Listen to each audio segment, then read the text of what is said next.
मराठा जातीचा दाखला कसा काढायचा, त्यासाठी काय काय कागदपत्र लागतील आणि अनेक वावड्या उठतायत की त्याच्यावरती स्टे येणार आहे, बंदी येणार आहे, तर ते नक्की काय आहे आणि ज्यांनी या आरक्षणासाठी बलिदान केलं त्यांच्यासाठी आपण काय करू शकतो हे आज आपण या व्हिडिओमध्ये पाहणार आहोत। सगळ्यात अगोदर तुम्हाला सेतूमध्ये जावं लागेल किंवा ई सेवा केंद्रामध्ये जावं लागेल। त्या ठिकाणी तुम्हाला एक अर्ज मिळेल, फॉर्म मिळेल, तो फॉर्म भरायचा, त्याला जे कागदपत्र लागतात ते कागदपत्र त्याला जोडायची आणि तो फॉर्म तिथं सबमिट करायचा। तो दिल्यानंतर तुम्हाला एक पावती देण्यात येईल, ती पावती तुमच्या जातीच्या दाखल्याचं काम करेल आणि त्या पावतीवरती तुम्हाला जातीचा दाखला कधी मिळेल त्याचा उल्लेख असेल किंवा तो सेतूवाला तुम्हाला सांगेल किंवा तो ई सेवावाला तुम्हाला सांगेल की तुम्हाला जातीचा दाखला कधी मिळेल, त्यावेळेस जाऊन तुम्ही तो जातीचा दाखला घेऊन यायचा आहे। तोपर्यंत जी पावती आहे त्या पावतीवरती तुम्ही तुमची कामं करू शकता। आता या दाखल्यासाठी आपल्याला काय काय कागदपत्र लागतील, एक म्हणजे एक विहित नमुन्यातला अर्ज, म्हणजे जो की सेतूमधून किंवा महाई सेवामधून तुम्हाला तो अर्ज मिळेल, तो अर्ज।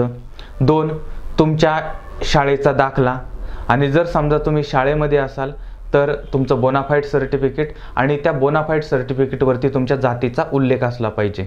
तिसरं, 1967 पूर्वीचा वडिलांचा जातीचा पुरावा, ज्याच्यामध्ये त्यांचा शाळा सोडल्याचा दाखला येईल किंवा ज्या सरकारी कागदपत्रावरती त्यांची मराठा म्हणून नोंद आहे असा सरकारी कागद। पण जर समजा वडील नसतील किंवा त्यांचा जातीचा दाखला निघत नसेल तर भाऊ, आत्या, चुलते हे जे रक्ताचे नातेवाईक आहेत त्यांच्या जातीचा पुरावा जरी तुम्ही जोडला तरीही तुमचं काम होऊ शकतं। यानंतर रेशनिंग कार्ड, आधार कार्ड, मतदान ओळखपत्र, एक फोटो आणि रहिवाशाचा दाखला, ही सगळी कागदपत्र आपल्याला लागतील।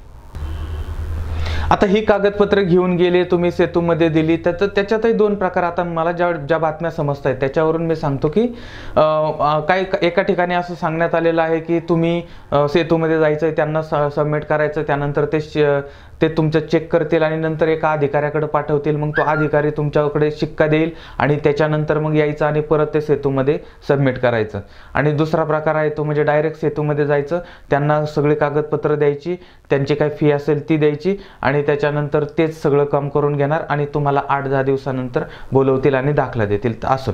तर आता हे काय प्रकार आहेत, तर तुम्ही सरळ एक गोष्ट करा, सरळ तुम्ही तुमच्या जवळच्या सेतूमध्ये जा किंवा ई सेवा केंद्रामध्ये जा आणि तिथं चौकशी करा आणि त्यांची जी प्रोसिजर आहे त्या पद्धतीनं करा। कारण कोणी काय सांगतं, व्हॉट्सअपला वेगळंच फिरतं, फेसबुकला वेगळंच फिरतं, टी व्हीवरती वेगळंच दाखवलं जातं आणि आपल्याला कागदपत्र देताना वेगळंच काहीतरी। त्यामुळे जे काय आहे ते तुम्ही स्वतः जा, स्वतः चौकशी करा आणि त्या पद्धतीनं कागदपत्र देऊन जातीचा दाखला लवकरात लवकर काढून घ्या। आता हे काढण्यासाठी किती खर्च येऊ शकतो, तर साधारणपणे एका चपटीचा जेवढा खर्च असतो, म्हणजे साधारण एक 100-150 रुपये खर्च येऊ शकतो आणि एक 8-10 दिवस तुम्हाला लागू शकतात हे सगळं मिळण्यासाठी। आता अनेक लोकांच्या मनात शंका निर्माण होती की अरे ह्याच्यावर तर स्टे तर येणार नाही ना, ह्याच्यावर तर बंदी तर येणार नाही ना, किंवा आरक्षणावरती असं आरक्षणावरती तसं। अरे बाबांनो, ह्याच्यासाठी 22 लोकांनी जीव दिलाय, करोडो लोक रस्त्यावरती उतरलेत आणि जर समजा हे बंद झालं तर जी लोक आत्महत्या करू शकतात ती लोक काही करू शकतात। पुढाऱ्यांना त्यांच्या मतदारसंघामध्ये फिरता येईल का? निवडणुकींच्या वेळेस काय गोंधळ होईल? सगळ्यात जास्त भीती तर पुढाऱ्यांना आहे। मग अशा पद्धतीच्या शंका डोक्यामध्ये घेऊ नका की बंदी येईल आणि असं होईल आणि तसं होईल, डोक्यातनंच काढून टाका।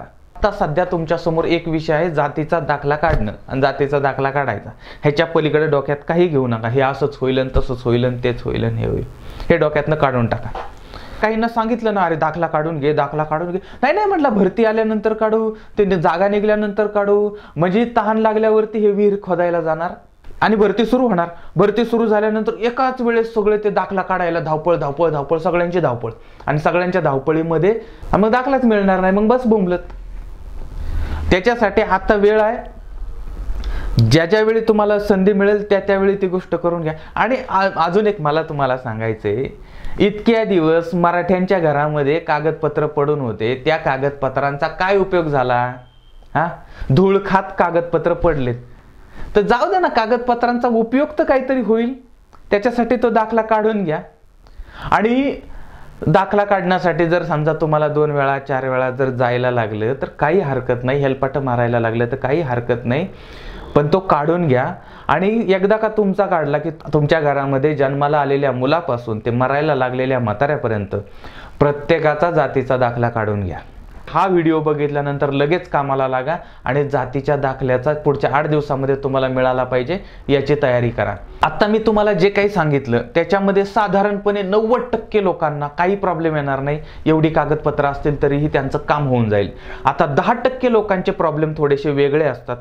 तर त्या प्रॉब्लेमवरती ते प्रॉब्लेम काय आणि त्या प्रॉब्लेमवरती सोल्युशन कसं काढायचं त्यावरती तुम्ही सेतूमध्ये जाऊन चौकशी करू शकता, किंवा त्यावरती जर काही प्रॉब्लेम असतील तर त्यावरती एक वेगळा व्हिडिओ आपण बनवूया.